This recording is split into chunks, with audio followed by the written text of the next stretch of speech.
Bonjour à tous et bienvenue à ce partage de méditation matinale pendant cette semaine de jeûne et prière. Ce matin, nous allons voir ce verset en Jean 8, verset 12, où Jésus dit « Je suis la lumière du monde ».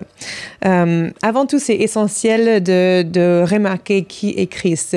En premier, il parle de qui il est. Au début du verset, il dit « Je suis la lumière du monde ». Donc, quand il dit ça, c'est une grande proclamation, une déclaration de qui il est. Jésus n'est pas une petite lumière simple dans un espace, dans un groupe ou pour un petit groupe de personnes, dans un pays ou deux ou dans un groupe culturel limité.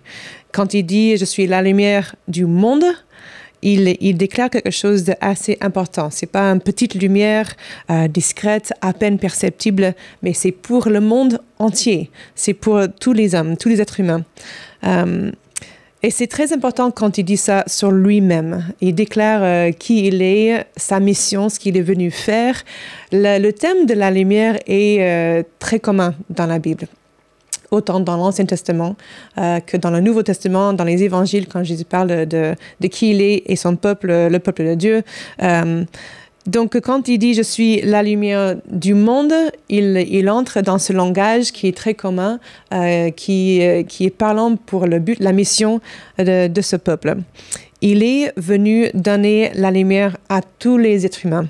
On lit en Jean 1, verset 4, c'est écrit « En lui, en Jésus, résidait la vie, et cette vie était la lumière des hommes. » Ou dans d'autres traductions, c'est écrit « la lumière de tous les êtres humains ». Encore, c'est pas limité, c'est pas un petit groupe, c'est vraiment, c'est un complet, c'est tous les êtres humains. Il n'est pas venu se présenter seulement à un seul peuple, même s'il a commencé avec le peuple juif. Le but, à la fin, c'était que tout le monde soit impacté par cette lumière. Il est la lumière du monde. Après, une fois qu'il dit qui il est lui-même, sa mission, pourquoi il est venu, il dit « Celui qui me suit ne marchera pas dans les ténèbres ». Et cette déclaration est très pertinente, surtout quand on pense au contexte de l'époque. Bien sûr, à ce moment-là, c'est le 1er siècle. Il n'y a pas d'éclairage d'électricité. Ils avaient des lampes, ils avaient des torches, ils avaient des moyens pour éclairer, mais c'était limité. Quand la nuit tombe, il fait très noir, il y a des moyens limités pour éclairer les espaces autour. Quand on se couche, même avec les moyens qu'il y avait, on n'avait pas la même facilité d'éclairage que nous avons aujourd'hui. Donc pour nous, on lit « Je suis la lumière du monde » et c'est sympa. Mais quand ils ont entendu « Je suis la lumière du monde », ils mettaient ça dans leur contexte où quand la nuit tombe, il fait très noir et on ne peut pas voir grand-chose. Donc cette lumière est importante. La lumière, quand dans les ténèbres, est très important et très parlant. Même Jésus, il a raisonné quand il a parlé une fois avec ses disciples, il a dit en Jean 11, 9 à 10, il dit « Si l'on marche pendant qu'il fait jour, on ne bute pas contre les obstacles parce qu'on voit clair. » Verset 10, il dit « Mais si on marche de nuit, on trébuche. » C'est normal, c'est logique. Il n'y a pas de lumière quand il fait nuit dans le noir. On trébuche parce qu'il n'y a pas de lumière. C'est logique. C'est pas aussi simple que juste entrer dans une pièce, allumer la lumière, voir ce qu'on fait comme si c'était la lumière du jour, ou allumer la lumière, même nos téléphones, on a une lampe de torche pour nos téléphones et ça éclaire assez bien. Mais bien sûr, ils n'avaient pas tout ça à cette époque. Dans la nuit, malgré les bougies, les lampes qu'ils avaient, ils pouvaient allumer, on ne voit pas aussi bien que dans la lumière du jour. Donc, quand Jésus dit dans ce contexte historique, « Je suis la lumière du monde », celui qui me suit ne marchera pas dans les ténèbres. C'était très parlant pour son auditoire. Et en plus, au moment où il dit ça, c'était juste à la fin ou juste après la fin de la fête des tabernacles, une fête juive de ce moment de l'année. Et à la fin de cette fête, il y avait toute une cérémonie avec plein de lumière dans le temple, beaucoup de lampes et de lampadaires qui sont allumés tout à la fin de cette fête juive. Mais à la fin de ce moment de cérémonie avec les lumières sont éteintes et c'est la nuit et tout devient noir. Et c'est juste après ce moment-là, après que toutes les lumières sont éteintes, que Jésus dit « Je suis la lumière du monde ».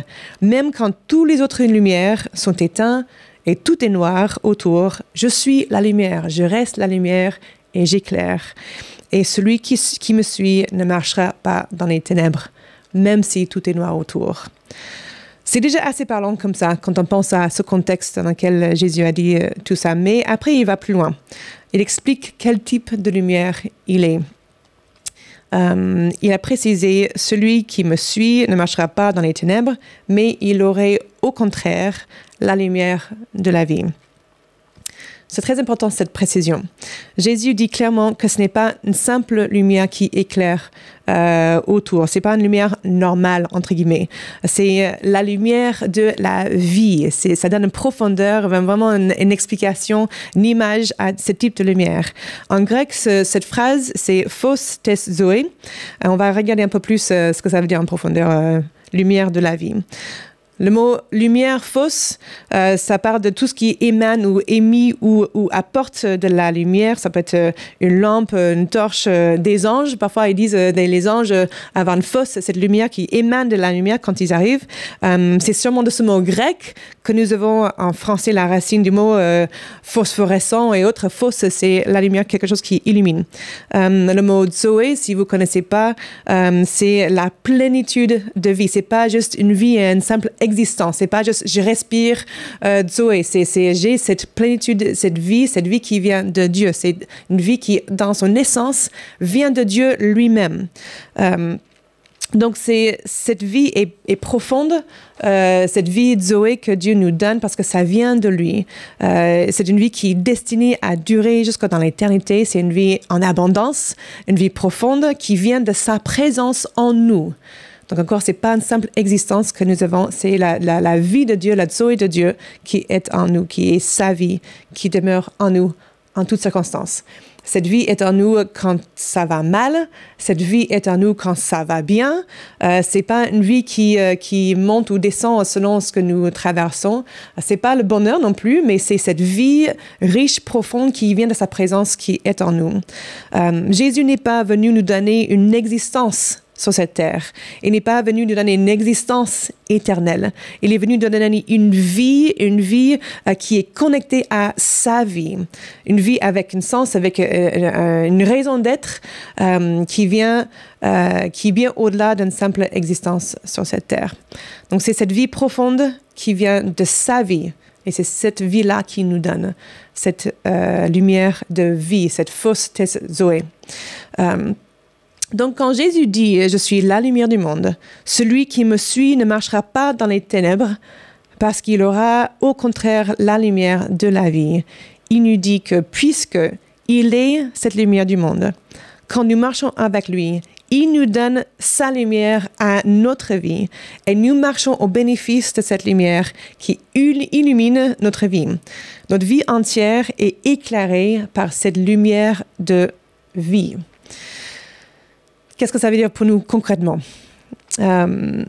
Concernant les ténèbres, quand on pense à celui qui marche avec moi ne sera plus dans les ténèbres, notre vie est passée des ténèbres à la lumière. En parlant de la venue du Messie, le prophète Ésaïe, bien avant que Jésus soit né, il a prophétisé en disant « Le peuple qui vivait dans les ténèbres verra briller une grande lumière.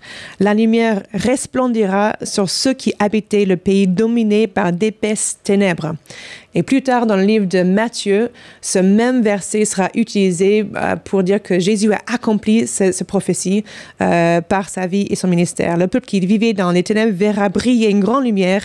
La lumière resplendira sur ceux qui habitaient le pays dominé par d'épaisses ténèbres.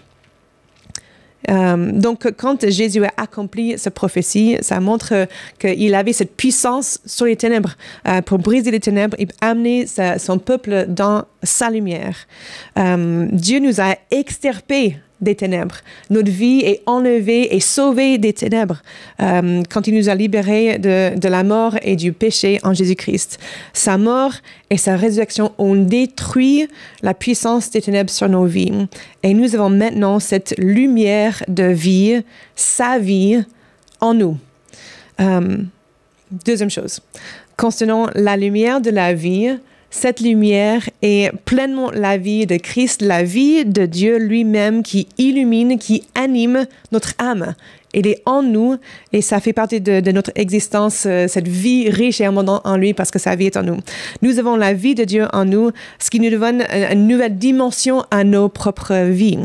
La capacité de vaincre le mal par le bien en Jésus-Christ, de voir nos cœurs transformés par sa grâce, expérimenter sa joie et sa paix dans les moments invraisemblables quand on n'est pas censé être en paix ou connaître sa joie, de vivre son amour et sa compassion envers les personnes pour qui on aurait eu du mal normalement auparavant à aimer. Et la liste peut continuer pendant très très longtemps. Un dernier détail, encore que je ne peux pas négliger dans ce passage. Quand Jésus a enseigné à ses disciples, aussi en Matthieu 5, il a dit « Vous êtes la lumière du monde ». Il utilise cette même phrase qu'il utilise pour lui-même, il utilise ça pour ses disciples. « Vous êtes la lumière du monde ». Une vie située sur une montagne ne peut pas être cachée. Que votre lumière brille devant les hommes, afin qu'ils voient votre belle manière d'agir et qu'ainsi ils célèbrent la gloire de votre Père céleste. Puisque la lumière de la vie de Dieu est en nous, que cette lumière soit visible.